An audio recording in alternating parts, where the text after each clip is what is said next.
Bonjour à tous, nous nous retrouvons pour la suite de cette série consacrée à la Shemitah, à la mitzvah du repos de la terre de la 7e année.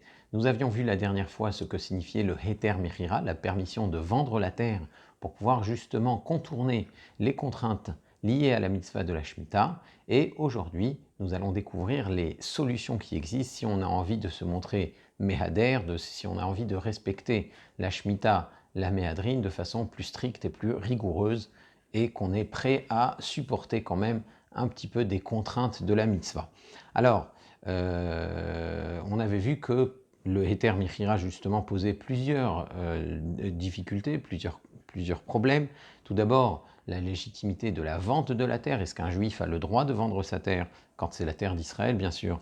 La sincérité de cette vente. Si quelqu'un est un exploitant agricole, est-ce qu'il est vraiment sincère quand il veut vendre sa terre à quelqu'un d'autre? Est-ce qu'il veut vraiment se débarrasser de cette propriété? Donc rien n'est moins sûr. Ça, c'était l'objection qu'on avait donnée du Rav Eliashiv. Et enfin, on avait dit qu'il y avait des doutes concernant l'efficacité de cette vente. On avait dit que selon certains décisionnaires, notamment le Mabit Rav Moshe Bar Yosef Terani, même si la terre appartient à un non-juif, les fruits qui y poussent sont quand même investis de la Gdusha Chvi, de la Gdusha de Shemitah, et donc ça n'allait pas véritablement résoudre le problème. Donc on peut trouver en revanche, et c'est dans la Tosefta, que les décisionnaires contemporains ont trouvé un autre moyen de pouvoir accomplir et réaliser de la mitzvah de Shemitah tout en ne mettant pas en péril les agriculteurs et les exploitations agricoles. Donc dans la Tosefta, les Tosefta ce sont des enseignements des Tanaïm qui n'ont pas été compilés dans la Mishnah, donc on trouve que les Batédinim avaient mis en place des réserves pour les familles des villes. Il s'agit de ce qu'on appelle le Otsar Beddin. Donc la Tosefta explique que dans un premier temps, les Shluché Beddin, donc les envoyés du Beddin, du tribunal rabbinique, les émissaires du Beddin, surveillaient l'entrée des villes. Si quelqu'un y entrait avec un chargement de fruits ou de légumes qui dépassait les besoins de sa famille, donc on évaluait ça à ce qu'on appelle Mazon Shalosh Seudot, ce qui est suffisant pour 3 repas, eh bien on confisquait l'excédent. Donc ça veut dire que les Shluché Beddin, justement, veillaient à ce qu'il n'y ait pas de cueillette abusive. Ça, c'est ce qu'ils faisaient dans un premier temps. Et donc, les excédents étaient confisqués et stockés justement dans un otsar, dans un trésor, dans un stock qui appartient à la ville, Otsar Ha'ir, donc Otsar Beddin, d'où le nom Otsar Beddin. Avec le temps, arrivée la saison des récoltes, donc la Tosefta ajoute que les Batédinim allaient plus loin et mandataient même des cueilleurs donc pour ramasser les fruits dans les champs et les vergers de façon à les rassembler justement dans ce Otsar pour les redistribuer ensuite pour les habitants de la ville, les redistribuer aux habitants de la ville. Et cette distribution se faisait le vendredi. Chaque vendredi, la veille de Shabbat, on distribuait à chaque famille Mazon Shalosh Seudot, de quoi prendre 3 repas justement avec ses fruits et ses légumes. Alors le Mishnat Yosef, ce qu'il explique, c'est que le Beddin a étendu son action. C'est pour ça qu'on parle de Mitechila au début et ensuite voilà ce qui se passait après. Ça veut dire que dans un premier temps, c'était juste un rôle de surveillance que jouait le Beddin. On ne voulait pas qu'il y ait de cueillette abusive. Et ensuite, le Beddin s'est impliqué, surtout quand arrivaient les saisons des récoltes, et faisait en sorte que même les récoltes se fassent conformément aux règles de la Shemitah. Alors depuis les Tanaïm, depuis ce qui est mentionné dans la Tosefta, on ne voit pas d'autre occurrence du Otsar Beddin, ce qui signifie que depuis les Tanaïm, aucun Otsar Beddin n'avait été organisé jusqu'à la Shemitah de l'année 5670, donc 1909-1910, c'était une année de Shemitah, l'année 5670, et il y avait un agriculteur du nom de Tzvi Hirshkan, donc qui habitait à Rehovot, qui a demandé au Beddin de Yerushalayim, Beddin Tzedek de Yerushalayim, donc de le mandater, donc mandatez-moi, Monsieur Khan, pour récolter les fruits de mes vergers et de mes potagers pour que je les rende disponibles aux habitants de Yerushalayim. Donc les Dayanim ont siégé, pour la constitution de ce Hotzar, et on comptait dans ce Beit Din notamment le Rav Chaim Berlin et le Rav Chaim Sonnenfeld, donc c'est pour ne citer que les plus célèbres. Bien sûr, il y avait les Dayanim du Beit Din de Yerushalayim. Alors, il y avait une nouveauté dans ce Hotzar Beit Din, parce que pour ce Hotzar Beit Din, le Shaliach, c'est l'exploitant lui-même. L'exploitant du champ et ses employés sont mandatés par le Beit Din pour surveiller et récolter les fruits, ce qui est une première surprise.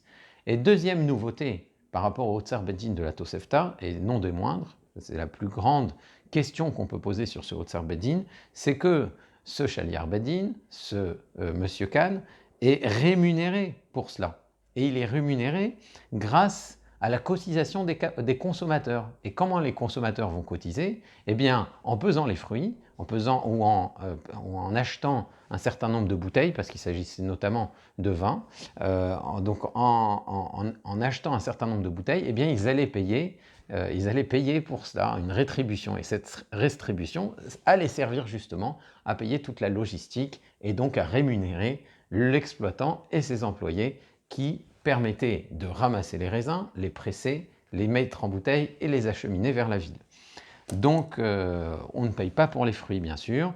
Les fruits, le vin, en l'occurrence, qui est contenu dans les bouteilles, est investi de la Kedushat Shvi'it. Il a la sainteté de la Shemitah. Donc, on n'a pas le droit d'en jeter, par exemple. Comme on l'a dit dans notre vidéo de la Havdalah, par exemple, si on verse du vin de Shvi'it dans le verre de la Havdalah, on n'aura pas le droit de le faire déborder. Parce que là, c'est gaspiller le vin de la Shemitah. Donc, on n'a pas le droit de le gaspiller. On doit le respecter. On ne peut pas le jeter à la poubelle avec d'autres restes alimentaires, etc. Et quand on ne paye pas pour les fruits eux-mêmes, on ne paye pas pour le produit lui-même, mais pour le travail de l'exploitant, pour le travail des shluchei Beit Din, des envoyés du Hotzar Beit Din, des émissaires du Beit Din. Donc évidemment, normalement, le prix des denrées doit être un peu plus bas que celui du marché. Dans le cadre du Hotzar Beit Din, les produits, bien sûr, doivent être traités avec le respect qui convient à des fruits de la Shemitah.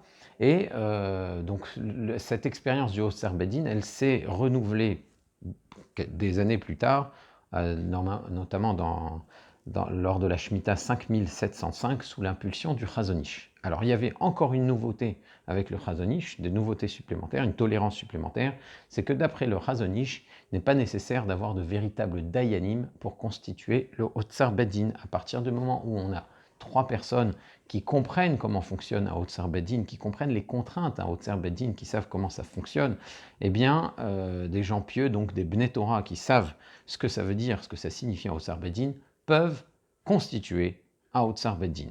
Eh bien, ça permet, bien sûr, de généraliser la pratique, de la rendre beaucoup plus facile.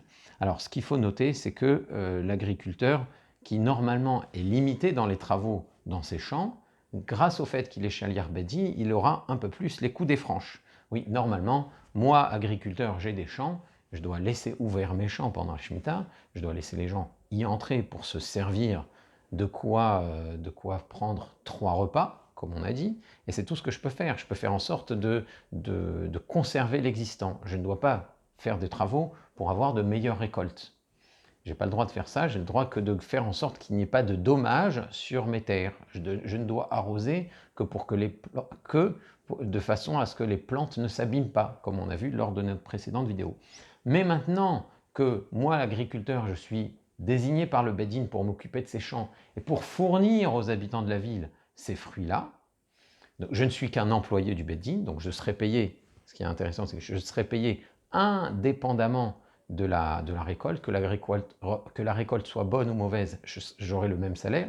Ça, c'est si je suis un agriculteur du Hotzar Beit Din. Et en plus, j'ai beaucoup plus de droits, beaucoup plus de permissions pour mon travail. Parce que je ne travaille pas pour moi, je ne travaille pas pour améliorer mes récoltes, mais je travaille pour fournir les meilleurs fruits aux habitants des villes, aux membres donc, aux membres du Beit Din, pas membres du Beit Din, mais aux bénéficiaires du Hotzar Beit Din, à ceux qui bénéficient de ces fruits ramassés par le Hotzar Beit Din.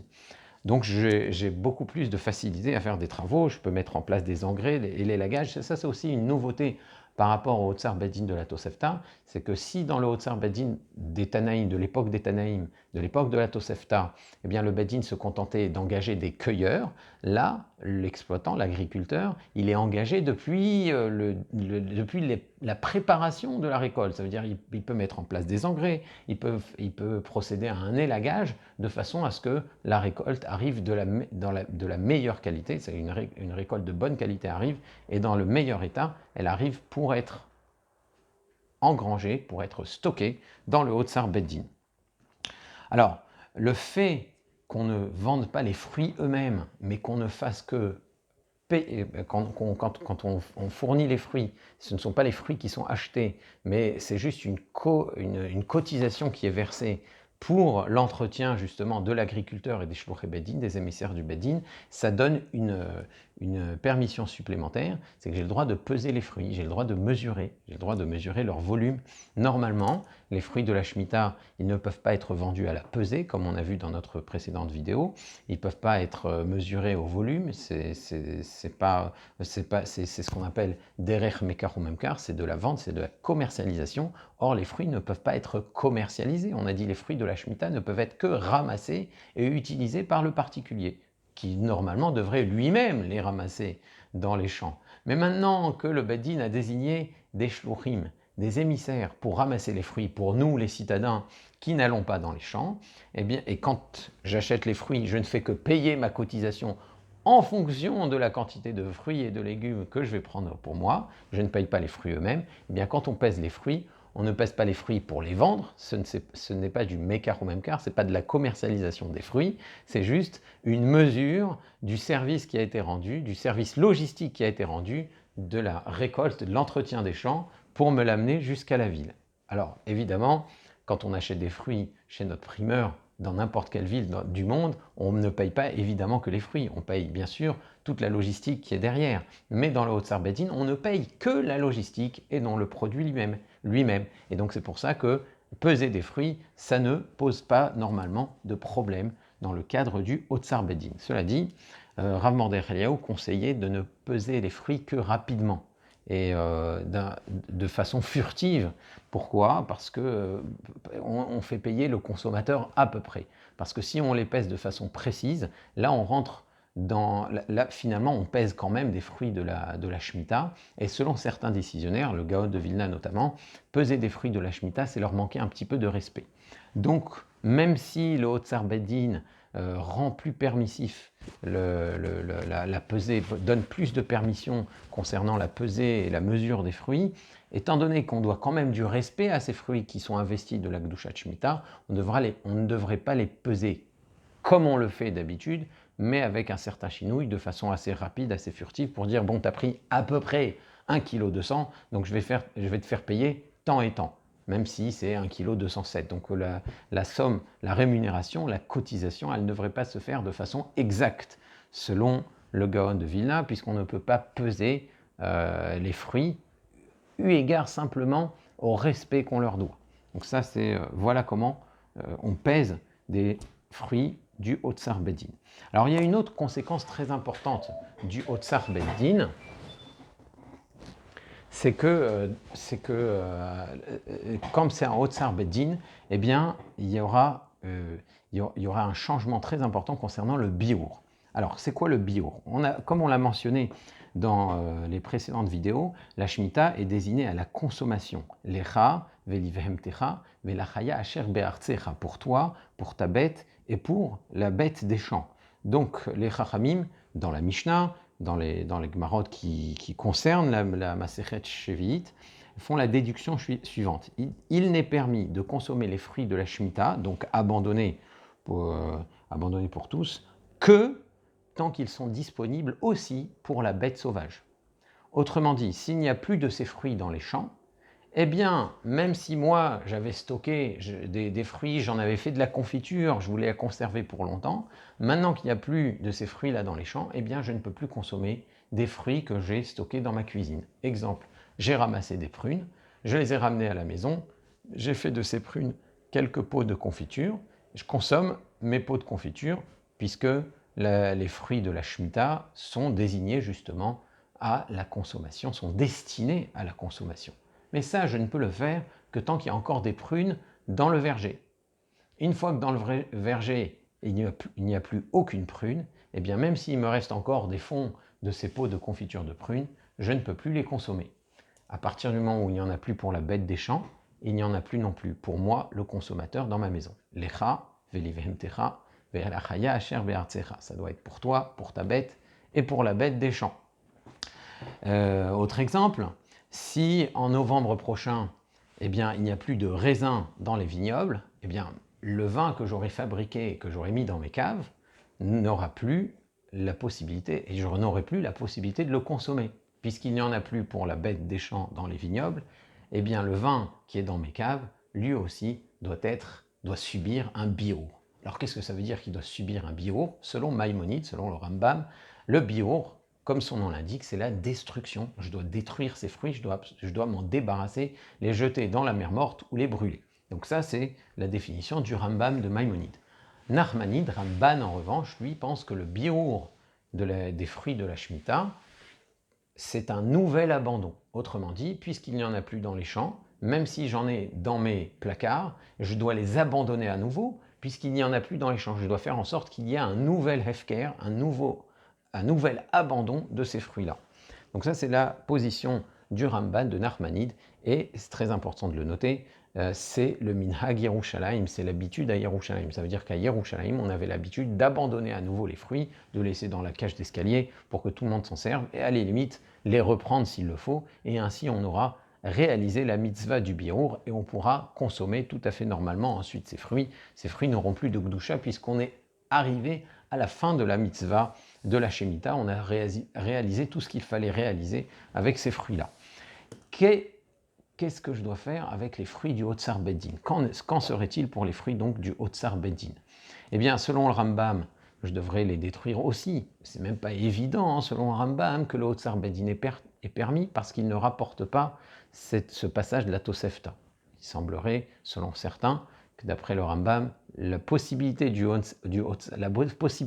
du Otsar Beddin ne serait pas la halakha. Bon, mais ce n'est pas l'avis de tout le monde, et beaucoup de décisionnaires considèrent qu'un Otsar Beddin peut être constitué selon la halakha. En tout cas, selon le Ramban, Nachmanide, puisque le biour, c'est abandonner à nouveau les fruits, c'est à nouveau rendre ces fruits accessibles à tous, eh bien les fruits du Otsar Beddin n'ont pas besoin d'être abandonnés. Ils sont déjà dans le Otsar Beddin, ils sont déjà destinés à tout le monde. La seule chose qu'il faut faire, c'est payer ta cotisation pour que le Beddin puisse rémunérer son chaliar, son chaliar qui n'est autre que l'exploitant, qui n'est autre que l'agriculteur, le propriétaire des champs, ainsi que ses employés. Donc, il n'y a pas de biour à faire. Une fois qu'il y a des fruits qui sont retenus, qui sont stockés par le Otsar Beddin, il n'y a plus de mitzvah de biour. Et par conséquent, si on fabrique du vin, le vin il peut rester dans les caves des années. C'est du vin de Otsar Beddin et on n'a pas à l'abandonner de nouveau, même si ça fait belle lurette qu'il n'y a plus de raisin dans les champs. Donc c'est possible que dans 2 ans, 3 ans, vous trouverez dans votre magasin des bouteilles de vin cachère qui appartiennent au Otsar Beddin, même si ça fait déjà 3 ans de la Shemitah, le temps qu'on ait pris ces vins, qu'on les ait gardés dans les caves, qu'on les ait fait un petit peu vieillir, eh bien, il n'y a évidemment plus de raisins dans les vignobles d'Eretz Israël. Malgré tout, étant donné que ce sont des vins de Otsar Beddin, eh bien, ils ont déjà été hefker, ils sont déjà hefker de toute façon, ils sont déjà abandonnés à tous. Par contre, je vais quand même devoir les payer parce qu'on a dû les faire venir jusqu'à moi, on a dû les mettre en bouteille, et il y a toute une infrastructure, toute une logistique qu'il faut régler. Et c'est ça que j'achète, et non le vin lui-même. Le vin lui-même, c'est du vin de la Shemitah qui n'a évidemment pas à être vendu. Alors, il y a des limites dans ce héter du Otsar Beddin, dans ce système du Otsar Beddin, c'est que déjà, alors que dans la Tosefta, les Shluchei Beddin n'étaient pas payés pour leur cueillette, n'étaient pas payés pour ramasser ces fruits qui étaient hefker, qui étaient abandonnés, là, ici, il s'agit des Shluchei Beddin qui sont rémunérés. Alors, ce qu'on peut répondre à cela, c'est que même quelqu'un qui ramasse des objets abandonnés qui sont hefker pour les rendre, pour les ramener à quelqu'un, pour les rendre disponibles, a le droit à une rétribution. Il a le droit de demander ce qu'on appelle sachar, kepoel batel, le srar poel, le salaire d'un ouvrier. D'accord, pour ceux qui voudraient approfondir le sujet et qui aiment la Gemara, je leur conseillerais de réviser les dapim qui en parlent dans la Masechet Baba Metzia, donc dans le Perek Elou Metziot, et dans d'autres endroits évidemment de Baba Kama, etc. Alors ça c'est un premier point qui est très important, on rémunère les shluchei beddin. On paye pour les fruits. On paye pour les fruits, et non seulement cela. Qui est ce Shaliach Beddin? C'est l'agriculteur lui-même, celui qui s'occupe de ce même champ tous les ans de façon régulière. Donc ça a l'air plutôt d'un stratagème pour faire en sorte que la Shemitah ne soit pas trop contraignante pour l'agriculteur. Ça, c'est une deuxième objection qui est très lourde sur la notion de Otsar Beddin. Et enfin le troisième problème, même s'il y en a d'autres encore, disons que les trois problèmes principaux, le troisième problème, c'est que la qualité de Shaliach Beddin qui est conférée à l'agriculteur lui permet de faire plus de travaux. Or, l'esprit de la Shemitah, de l'année de la Shevi'it, de la 7e année, c'est justement d'être une année shabbatique. Shabbat Haaretz, c'est une année shabbatique, donc qui veut dire moins de travaux, moins de travail pour l'agriculteur. Or là, maintenant qu'il est Shaliach Beddin, il doit travailler comme d'habitude quasiment.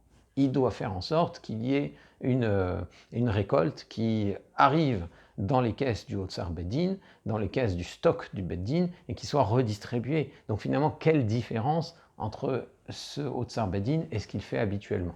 Donc voilà encore une objection concernant le Otsar Beddin, qui reste néanmoins la meilleure façon de réaliser la mitzvah de Shemitah, comme on dit, la Mehadrin.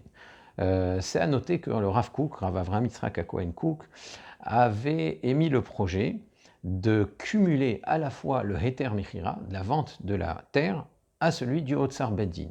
Donc de façon à dire que même si la vente de la terre n'est pas valable, de toute façon l'agriculteur fonctionne en tant que Shaliach Beddin, il travaille en tant que Shaliach Beddin, ce qui permet de cumuler les hétérim et de travailler le plus normalement possible, le plus efficacement possible. Donc on a beaucoup critiqué le Rav Kook pour ces positions-là, mais les seules autres options pour se procurer des fruits sans avoir recours au Heter Mechira, ça serait tout simplement de faire venir des fruits de Chutz Laaretz, d'en dehors d'Eretz Israël, ou d'exploitation palestinienne. Et même pour ces méthodes-là, certains y verraient des inconvénients du fait qu'on favoriserait économiquement des exploitations dont les propriétaires ne sont pas toujours disposés favorablement à l'égard de leurs voisins juifs. Donc finalement, aucune méthode n'est véritablement parfaite. Donc, en substance, quand vous allez dans un magasin en Eretz Israël, chez un primeur en Eretz Israël, vous trouverez soit des fruits de Heter Mechira, on a dit ça c'est ce que fait la rabbanout en général, parce que vous trouvez un panneau simple. Si vous êtes dans un endroit où on veut respecter la Shemitah, la Mehadrin, alors ce que vous trouverez, c'est un panneau vous indiquant que les fruits que vous avez à votre disposition sont des fruits de Otsar Beddin. Dans ce cas-là, ce que vous payez, c'est votre cotisation au Otsar Beddin pour toute la logistique qui vous a amené ces fruits de Shemitah à vous. Et dans ce cas-là, ces fruits doivent être respectés conformément à toutes les règles de Shemitah.